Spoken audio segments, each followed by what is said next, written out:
Il suffit de mettre sa tête sur des rideaux de douche, des claquettes, des piñatas ou des Monopoly pour qu'il se vende.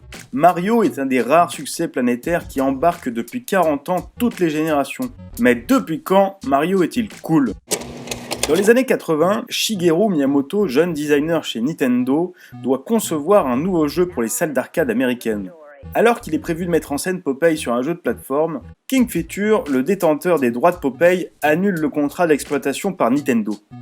Miyamoto, fan de King Kong, imagine alors un gorille en haut de la plateforme qui lance des tonneaux de bière sur un petit charpentier avec une casquette et une tête aussi grosse que le corps pour le rendre un peu plus expressif. Et c'est ainsi qu'apparaît Jumpman. Mais le nom ne séduit pas beaucoup la branche de Nintendo en charge du déploiement américain. Une petite équipe dont Miyamoto se réunit alors dans un entrepôt pour chercher un nom de remplacement.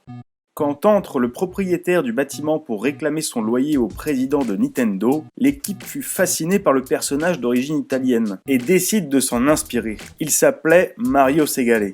Donkey Kong devient un succès énorme, et Miyamoto se prend d'affection pour le petit personnage secondaire qu'il intègre ensuite, plus ou moins discrètement, dans de nombreux jeux sur lesquels il a pu travailler.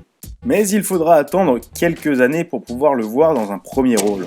En 1983, les éditeurs de jeux vidéo qui ont inondé le marché de titres de qualité médiocre ou répétitif, ainsi que l'arrivée de nouveaux ordinateurs conduisent à une grave crise du jeu vidéo. Les ventes se sont effondrées.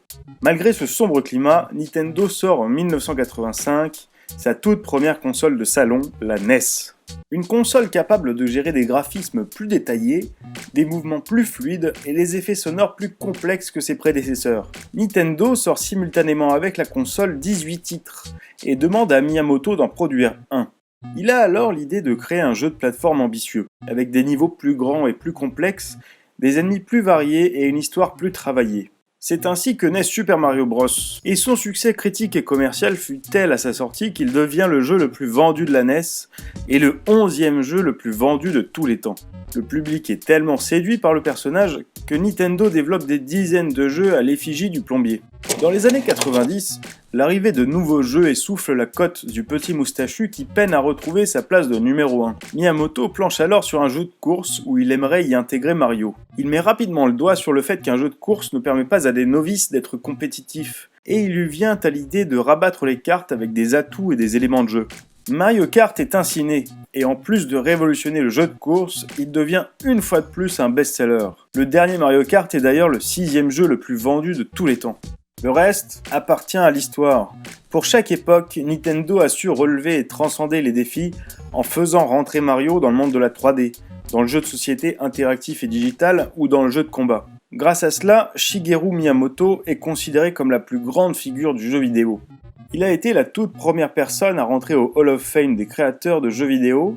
Il a reçu un Game Developer Choice Award pour l'ensemble de sa carrière, ainsi que l'insigne de chevalier de l'ordre des arts et des lettres des mains du ministre de la Culture. En renouvelant les genres avec brio et en gardant constamment ce souci de l'accessibilité pour les nouveaux joueurs et des réflexions profondes sur les mécaniques de jeu, Miyamoto et ses équipes ont tellement révolutionné le jeu vidéo que les attentes du public sont énormes sur chaque nouvel opus de Mario. Alors, pendant encore combien de temps ce succès peut-il durer ?